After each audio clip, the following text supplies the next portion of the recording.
رسول اللہ صلی اللہ علیہ وسلم نے فرمایا سب سے بہترین نماز داؤد علیہ السلام کی نماز ہے.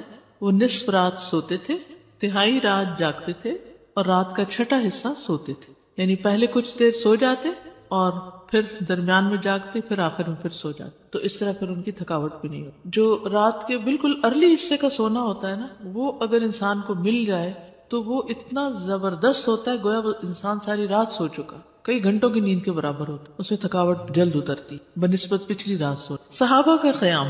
عائشہ رضی اللہ تعالیٰ عنہ سے روایت ہے، انہوں نے فرمایا نبی صلی اللہ علیہ وسلم نے ایک شخص کو مسجد میں قرآن پڑھتے سنا تو فرمایا اللہ اس پر رحم کرے، مجھے اس نے اس وقت فلاں فلاں آیت یاد دلا دی ہے جو میں فلاں فلاں سورت سے بھول گیا تھا. عباد اللہ بن عبداللہ نے حضرت عائشہ رضی اللہ تعالیٰ عنہ سے یہ اضافہ بیان کیا ہے کہ نبی صلی اللہ علیہ وسلم نے میرے گھر میں نماز تہجد پڑھی تو آپ نے عباد کی آواز سنی جو مسجد میں نماز پڑھ رہے تھے. آپ نے فرمایا عائشہ کیا یہ عباد کی آواز ہے؟ میں نے عرض کیا جی ہاں. آپ نے دعا فرمائی اے اللہ عباد پر رحم فرما. کیا خیر خواہی تھی نبی صلی اللہ علیہ وسلم کہ اپنے ساتھیوں کے بارے میں جب سنتے تھے تو وہیں ان کی غیر موجودگی میں بھی ان کے لیے دعا کرتے. تو ابھی آپ نے کہا نا کہ جگہ جگہ روشنیاں، تو یہ صحابہ کے گھروں میں ایسے ہی ہوتا. صحابیات کا قیام.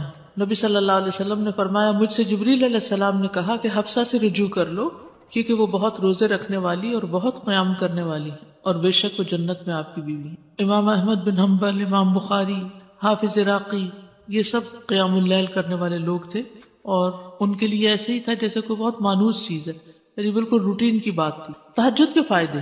نمبر 1 خیر و بھلائی ملنا. جابر رضی اللہ عنہ سے روایت ہے، کہتے ہیں کہ رسول اللہ صلی اللہ علیہ وسلم نے فرمایا کوئی مرد اور عورت ایسی نہیں کہ رات کو سوئے مگر اس کے سر پہ گریں لگا دی جاتی ہیں. بس اگر اس نے جاگتے وقت اللہ کا ذکر کیا تو گرہ کھل جاتی ہے، اگر کھڑا ہوا اور وضو کیا اور نماز پڑھی تو سب گریں کھل جاتی ہیں اور وہ خوش دل ہلکا پھلکا ہو کر بھلائی کو پہنچنے والا ہوتا. یعنی جو لوگ صبح اٹھ کر صبح اٹھتے ہی پہلے ذکر کرتے ہیں، اللہ کا دعا کرتے ہیں، اگر تہجد کے وقت اٹھے ہیں تو کون سی آیات پڑھتے ہیں؟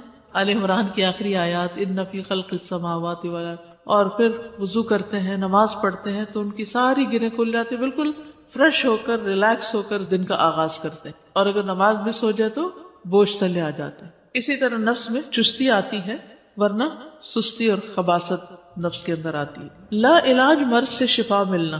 امام ابن قیم کہتے ہیں قیام اللیل حفظان صحت کے اسباب میں سب سے زیادہ نفع مند، یعنی صحت کی حفاظت کے لیے سب سے اچھی چیز ہے اور بہت سے لا علاج امراض کو روکنے والے امور میں سے سب سے زیادہ روکنے والا ہے اور جسم، روح اور دل کو بہت چاق و چوبند رکھنے والا ہے. یعنی لا علاج مرضوں کا علاج ہے قیام اللیل. دل کا علاج. یحییٰ ابن معاذ کہتے ہیں دل کا علاج 5 چیزوں میں ہے. نمبر 1 تدبر کے ساتھ قرآن پڑھنا. نمبر 2 پیٹ کو خالی رکھنا، یعنی بہت زیادہ نہ کھانا. نمبر 3 قیام اللیل. نمبر 4 سحری کے وقت اللہ کے سامنے عاجزی اور انکساری کرنا. نمبر 5 نیک لوگوں کی مجلس میں بیٹھنا. دل کو خوشی ملنا. عطا خراسانی کہتے ہیں جب آدمی رات کو تہجد کے لیے اٹھتا ہے تو خوشی کے ساتھ صبح کرتا ہے اور اس قیام کی وجہ سے اپنے دل میں مسرت محسوس کرتا ہے، اور اگر اس پر نیند غالب آ جائے اور وہ اپنے ورد سے سویا رہ جائے تو غم کی حالت میں صبح کرتا ہے کہ آج میرے تہجد مس ہو گئے، اور اس کا دل ٹوٹا ہوا ہوتا ہے گویا کہ اس کا کچھ کھو گیا ہو، کیونکہ اس نے اپنے نفع مند کاموں میں سب سے زیادہ مفید کام کو کھو دیا، یعنی قیام اللیل کو. رزق ملنا. ابن قیم کہتے ہیں 4 چیزیں رزق کو کھینچ لاتی ہیں. نمبر 1 قیام اللیل. نمبر 2 سحری کے وقت استغفار کی کثرت. نمبر 3 صدقے کا خیال کرتے رہنا. نمبر 4 دن کے شروع اور آخر میں اس کا ذکر کرنا، یعنی صبح شام کی دعائیں ہیں یا اذکار ہیں. چہرے پر نور آنا. حسن بصری سے پوچھا گیا رات کو تہجد پڑھنے والے سب لوگوں سے زیادہ حسین چہرے والے کیوں ہوتے ہیں؟ انہوں نے کہا اس لیے کہ وہ تنہائی میں رحمان کے ساتھ گفتگو کرتے ہیں اور اللہ انہیں اپنا نور پہنا دیتا ہے. لوگوں کی محبت ملنا. سعید بن مسیب کہتے ہیں کہ ایک آدمی رات کو نماز پڑھتا ہے تو اللہ اس کے چہرے میں نور بنا دیتا ہے. اس نور کی وجہ سے ہر مسلمان اس سے محبت کرتا ہے. جب اس کو ایسا شخص دیکھتا ہے جس نے اسے پہلے نہیں دیکھا ہوتا تو وہ کہتا ہے بے شک مجھے اس آدمی سے محبت ہے، یعنی دیکھتے ہی اس کے دل میں اس کی محبت آتی ہے. کوئی ایک فائدہ بتائیے مجھے، کیا فائدہ تہجد پڑھنے کا؟ خوشی ملنا. دل کا علاج.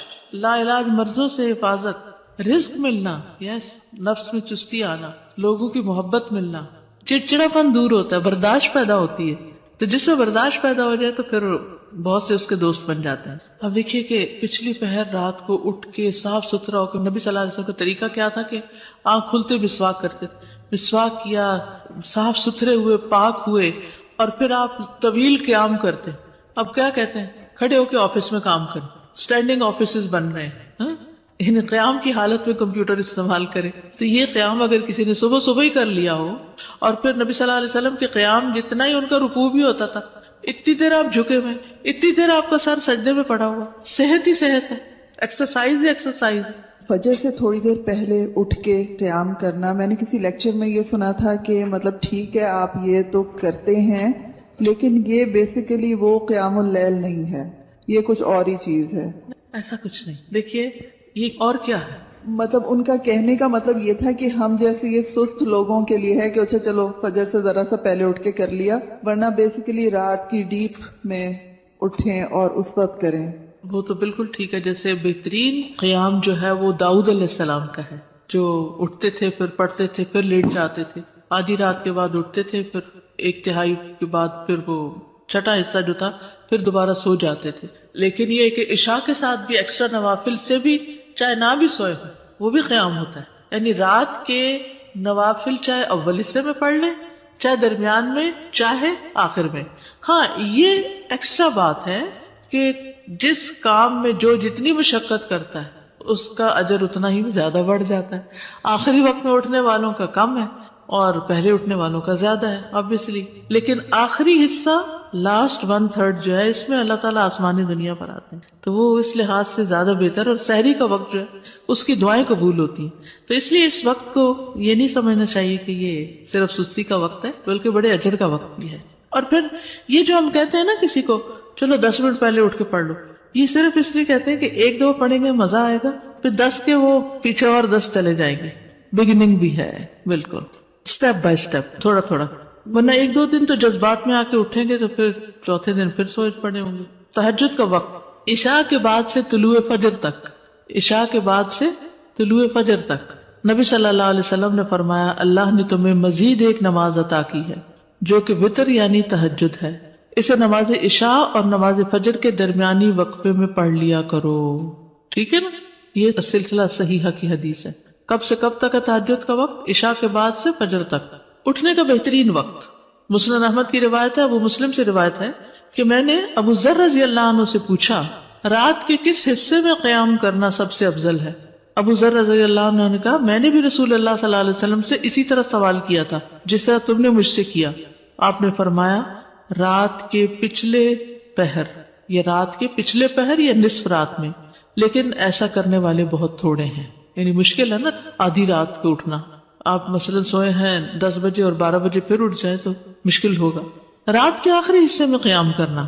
جابر رضی اللہ عنہ سے روایت ہے، انہوں نے کہا میں نے نبی صلی اللہ علیہ وسلم کو فرماتے ہوئے سنا تم میں سے جسے یہ خدشہ ہو کہ وہ رات کے آخر میں نہیں اٹھ سکے گا تو وہ وتر پڑھ لے پھر سو جائے، اور جسے رات کے قیام کا یقین ہو وہ رات کے آخر میں وتر پڑھے، کیونکہ رات کے آخری حصے میں قرات کے وقت حاضری دی جاتی ہے اور یہ بہتر ہے.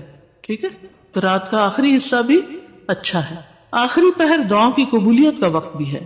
عمرو بن عبسہ سے مرفوعاً روایت ہے کہ رات کی نماز 2 رکعت ہے اور رات کے آخری حصے میں دعا سب سے زیادہ قبول ہوتی ہے. رات کے آخری حصے میں دعا سب سے زیادہ قبول ہوتی ہے. نبی صلی اللہ علیہ وسلم کے اٹھنے کا وقت. مسروق سے روایت انہوں نے کہا میں نے عائشہ رضی اللہ عنہا سے پوچھا کہ نبی صلی اللہ علیہ وسلم کو سب سے زیادہ کون سا عمل پسند تھا؟ انہوں نے فرمایا وہ عمل جو ہمیشہ ہوتا رہے. میں نے کہا آپ رات کو کب اٹھتے تھے؟ انہوں نے فرمایا جب مرغ کی آواز سنتے تو اٹھ جاتے. اب دیکھیے اس کو گھڑیاں نہیں تھی، لیکن اللہ نے نیچرلی یعنی کہ ایک وقت تہجد کا جو تھا اس میں مرغ اذان دیتا ہے تو وہ بھی ایک الارم کی طرح ہے. آپ کو پتہ ہے کراچی کا تو کچھ نہ پوچھیں، اس لیے کہ فرسٹ ٹائم کراچی میں میرے ساتھ یہ ایکسپیرینس ہوا کہ رات کے وقت کبھی بول رہے ہیں، رات کے وقت کبھی بول رہے تھے. یہ فرسٹ ٹائم میں نے دیکھا تو میں نے کہا یہ کیا ہوا ہے. یعنی میں پریشان ہو گئی جب شروع میں گئی وہاں، یہ کیا ہو رہا ہے. پھر مجھے سمجھ میں آیا کہ یہاں کراچی میں تو ساری رات ٹریفک چل رہی ہوتی ہے اور لوگ جاگ رہے ہوتے ہیں کہ کراچی میں لوگ رات کو زیادہ جاگتے ہیں، تو وہ پھر کبھی بھی جاگنے لگ گئے. کھانا ملتا ہے، بالکل کھانا بھی ملتا ہے. اب دیکھیں ریسٹورینٹس کے باہر وہ پرندے اڑ کے رات کے وقت آ کے بیٹھ کے جاتے ہیں کیونکہ دن کو وہ سب بند پڑا ہوتا ہے بیچارے، ان کا رزق بھی رات کو کھلتا ہے. ان کا یعنی کہ وہ سارا سسٹم ڈسٹرب ہو چکا ہے. جیسے انسان ڈسٹرب ہو گئے تو پرندے بھی ڈسٹرب ہو گئے. حضرت عائشہ سے روایت فرماتی ہیں آپ صلی اللہ علیہ وسلم شروع رات میں سوتے اور آخر رات میں بیدار ہو کر تہجد کی نماز پڑھتے. نبی صلی اللہ علیہ وسلم کا نصف رات کو اٹھنا، آدھی رات کو، یہ وہ حضرت ابن عباس والی روایت ہے جس میں ابن عباس آپ صلی اللہ علیہ وسلم کے گھر میں آ کر رکے تھے اور پھر جب آدھی رات گزر گئی تو آپ بیدار ہو کر تہجد پڑھنے لگے. نبی صلی اللہ علیہ وسلم کا سحری سے قبل نماز سے فارغ ہونا. حضرت عائشہ کہتی ہیں کہ جب سحری کا وقت ہوتا تو میں نبی صلی اللہ علیہ وسلم کو اپنے پاس سویا ہوا ہی پاتی، یعنی آپ تہجد پڑھ کے دوبارہ سو جاتے تھے. حضرت عائشہ سے روایت بیان کرتی ہیں کہ بلا شبہ اللہ عز و جل رسول اللہ صلی اللہ علیہ وسلم کو رات میں جگا دیتے، چنانچہ صبح نہ ہو پاتی کہ آپ اپنے معمول کی عبادت سے فارغ ہو چکے ہوتے تھے. تہجد کے لیے بیدار ہونے کی سنتیں. آنکھ کھلنے پر دعا پڑھنا. نبی صلی اللہ علیہ وسلم نے فرمایا جو شخص رات کو بیدار ہو کر یہ دعا پڑھے لا الہ الا اللہ وحدہ لا شریک لہ لہ الملک ولہ الحمد وہو علی کل شیء قدیر الحمد للہ وسبحان اللہ ولا الہ الا اللہ واللہ اکبر ولا حول ولا قوة الا باللہ ثم قال اللہم اغفر لی او دعا استجیب لہ فإن تودع وصلى قبلت صلاته. نبی صلی اللہ علیہ وسلم نے فرمایا جو شخص رات کو بیدار ہو کر یہ دعا پڑھے لا الہ الا اللہ آخر تک اور پھر کہے اللہم اغفر لی، اے اللہ میری مغفرت فرما، یا کوئی اور دعا کرے جو اس کی دعا ہے تو اس کی دعا قبول ہوتی ہے. پھر اگر اس نے وضو کیا اور نماز پڑھی تو نماز بھی قبول ہوتی ہے. ٹھیک ہے. آل عمران کی آخری 10 آیات پڑھنا. ابن عباس نے ابو المتوکل کو بتایا کہ انہوں نے ایک رات نبی صلی اللہ علیہ وسلم کے ہاں گزاری تو اللہ کے نبی رات کے آخری حصے میں اٹھے، باہر نکلے اور آسمان پر نظر ڈالی، پھر سورۃ آل عمران کی آیت پڑھی ان فی خلق السماوات والارض. 3 بار وقفے سے اٹھنا. ابن عباس کہتے ہیں وہ ایک رات رسول اللہ صلی اللہ علیہ وسلم کے ہاں سوئے تو رات کو آپ جاگے، مسواک کی اور وضو فرمایا. آپ اس وقت یہ آیات پڑھ رہے تھے ان فی خلق السماوات والارض. یہ آیات تلاوت فرمائی حتیٰ کہ سورت ختم کی، پھر آپ کھڑے ہوئے اور 2 رکعتیں پڑھی، ان میں بہت طویل قیام، رکوع اور سجدے کیے، پھر واپس پلٹے اور سو گئے یہاں تک کہ آپ کی سانس کی آواز سنائی دینے لگی. پھر آپ نے اسی طرح 3 دفعہ کیا، 6 رکعتیں پڑھی. ہر دفعہ آپ مسواک کرتے، وضو فرماتے اور ان آیات کی تلاوت فرماتے. پھر آپ نے 3 وتر پڑھے، پھر مؤذن نے اذان دی تو آپ نماز کے لیے باہر تشریف لے گئے. یعنی بار بار وضو کیا، بار بار مسواک کیا اور بار بار ان فی خلق پڑھا اور عبادت کی. بیدار ہوتے ہی مسواک کرنا. ابن عمر سے مرفوعاً مروی ہے کہ آپ صلی اللہ علیہ وسلم جب سوتے تو مسواک آپ کے پاس ہوتی، جب بیدار ہوتے تو مسواک سے ابتدا کرتے. اسی طرح جب آپ تہجد کے لیے کھڑے ہوتے تو اپنا منہ مسواک سے اچھی طرح صاف کرتے. 2 رکعتیں پڑھ کر سلام پھیرتے اور مسواک کرتے. سبحان اللہ، کس کثرت کے ساتھ منہ صاف کرتے. صحابہ کو بھی حکم دیا جاتا کہ رات کو اٹھے تو مسواک کرے. پھر درمیانہ وضو کرنا. ابن عباس سے روایت ہے انہوں نے کہا میں نے ایک رات اپنی خالہ میمونہ کے ہاں گزاری. نبی صلی اللہ علیہ وسلم رات کو اٹھے اور اپنی ضرورت کی جگہ آئے، پھر اپنا چہرہ اور دونوں ہاتھ دھوئے، پھر سو گئے اور پھر اٹھے اور مشکیزے کے پاس آئے، اس کا بندھن کھولا، پھر 2 وضو کے درمیان کا وضو کیا، یعنی ہلکا سا وضو، اور پانی زیادہ استعمال نہیں کیا اور اچھی طرح وضو کیا. پھر اٹھے اور نماز شروع کی. کم سے کم اور زیادہ سے زیادہ تعداد کتنی رکعتیں پڑھنی چاہیے؟ ٹھیک ہے. یہ بھی بڑا اہم سوال ہے. اکثر لوگ پوچھتے ہیں تہجد کتنی رکعتیں ہیں، تو یہ ظہر اثر وغیرہ کی طرح مقرر رکعتیں نہیں ہیں، اس میں وسعت ہے. ٹھیک ہے. کم سے کم اور زیادہ سے زیادہ تعداد. ابن عثیمین کہتے ہیں نبی صلی اللہ علیہ وسلم سے رات کی نماز کے متعلق سوال کیا گیا تو آپ نے فرمایا رات کی نماز 2 رکعت ہے، مثنا مثنا، اور آپ نے اس کو کسی تعداد کے ساتھ متعین نہیں کیا. آپ نے یہ نہیں فرمایا 4 ہے، 6 ہے، 8 ہے، 10 ہے، نہیں. کیا فرمایا؟ 2 ہے. تو جب نبی صلی اللہ علیہ وسلم نے اس کے لیے کسی گنتی کو متعین کیے بغیر کیفیت کو واضح کر دیا تو اس سے معلوم ہوا کہ نماز کا معاملہ اس بارے میں وسعت رکھتا ہے، یعنی اس میں کافی گنجائش ہے. انسان 100 رکعتیں بھی پڑھ سکتا ہے اور 1 رکعت کے ساتھ اس کو وتر بنا سکتا ہے. تو اصل بات یہ کہ انسان جتنی طاقت پاتا ہے اتنی رکعتیں ادا کر لے. ٹھیک.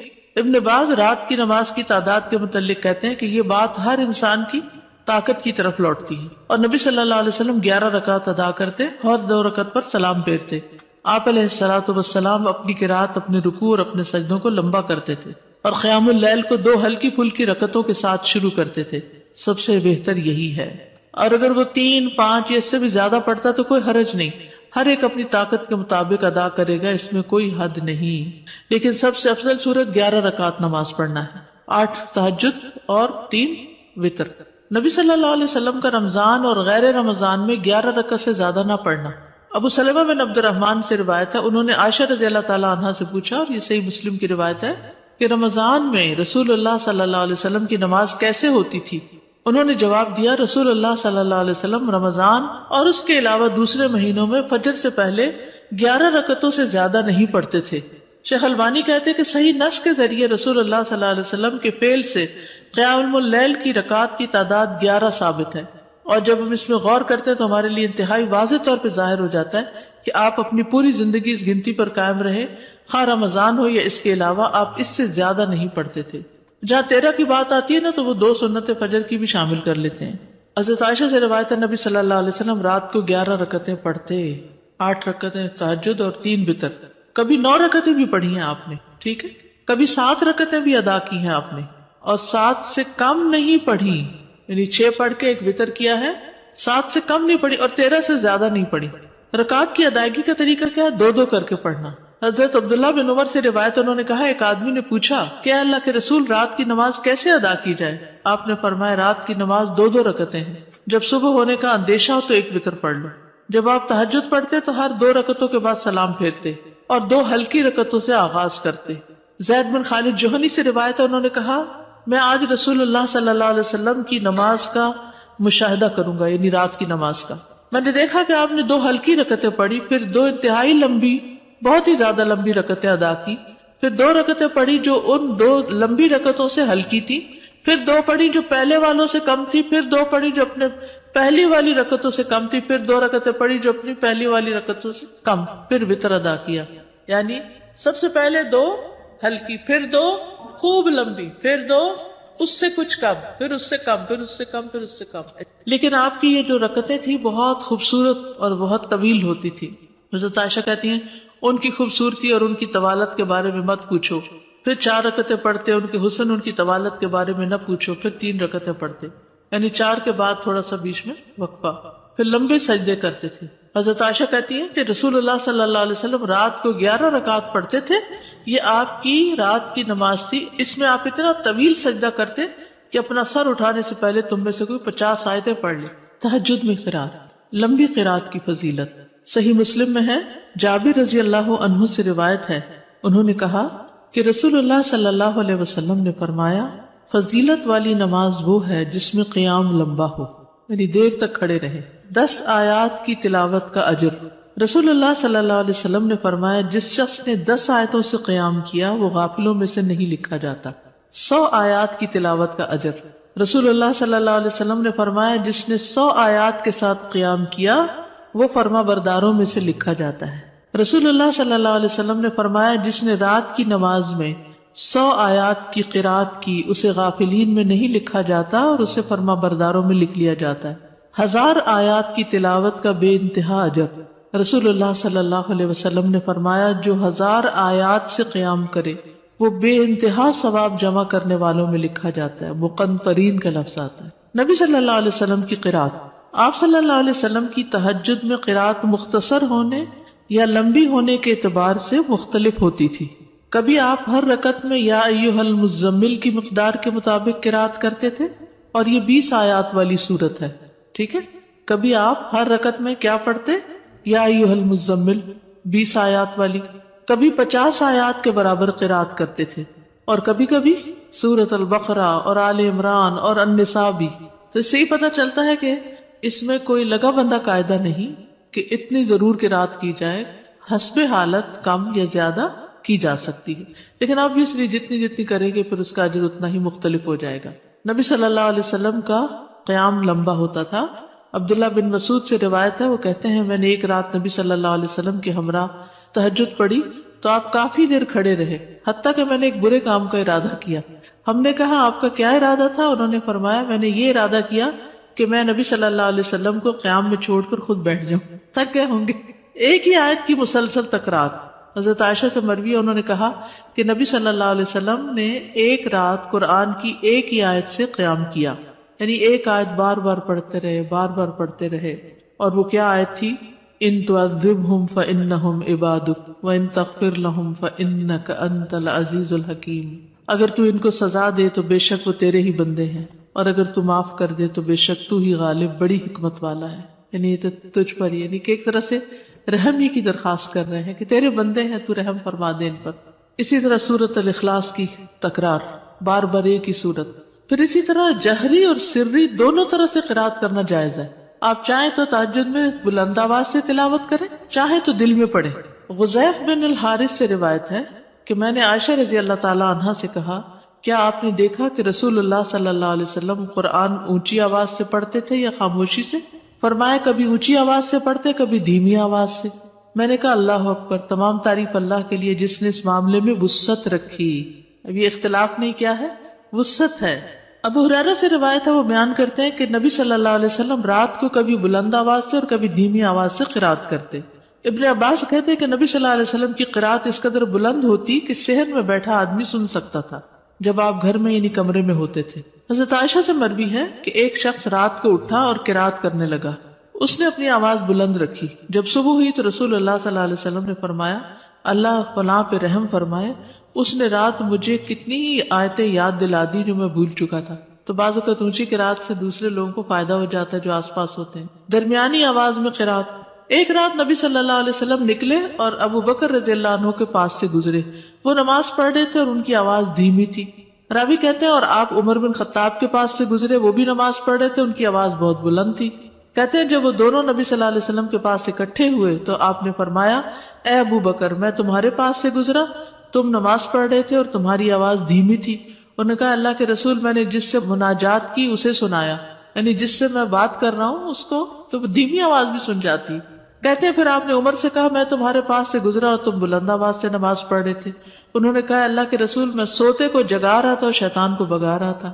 بس نبی صلی اللہ علیہ وسلم نے فرمایا اے ابو بکر، اپنی آواز کچھ بلند کیا کرو، اور اے عمر، تم اپنی آواز کچھ دھیمی رکھا کرو، درمیانی چیز. لیکن یاد رکھیے کہ دوسرے کو اذیت نہیں دینی چاہیے. اگر کوئی سو رہا ہے اور وہ چاہتا ہے کہ ہم اونچا نہ پڑھیں تو پھر اونچا نہ پڑھیں.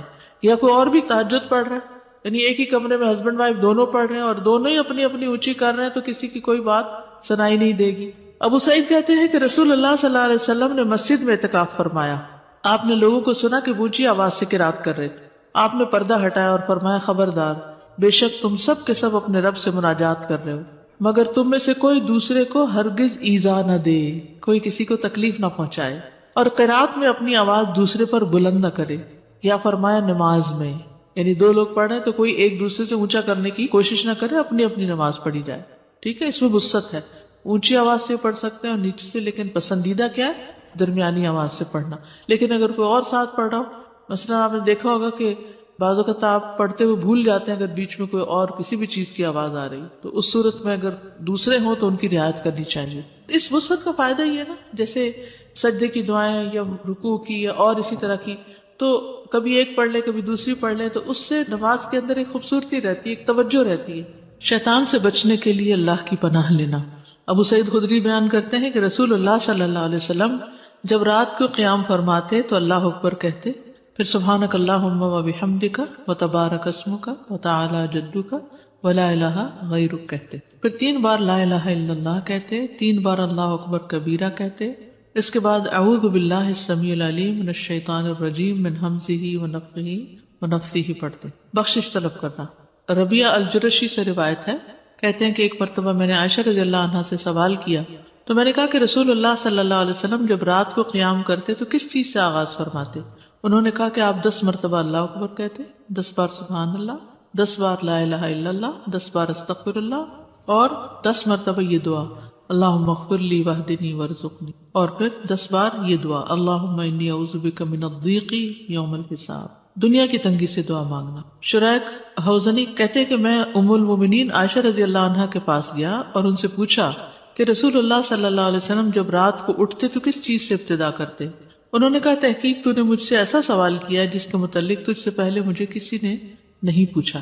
آپ جب رات کو اٹھتے تو 10 بار اللہ اکبر کہتے، 10 بار الحمدللہ کہتے، 10 بار سبحان اللہ و بحمدہ کہتے، 10 بار سبحان الملک القدوس کہتے، 10 بار استغفر اللہ کہتے، 10 بار لا الہ الا اللہ کہتے، 10 بار اللہم انی اعوذ بک من ضیق الدنیا و ضیق یوم القیامہ، اس میں قیامت کی تنگی کا بھی ذکر آتا ہے اور دنیا کا بھی. پھر اسی طرح آپ اللہم اغفر لی واہدنی وارزقنی وعافنی بھی 10 دفعہ یہ اللہ اکبر الحمدللہ سبحان اللہ اور استغفر اللہ کرنے کے بعد یہ پڑھتے تھے. پھر سجدے کی دعا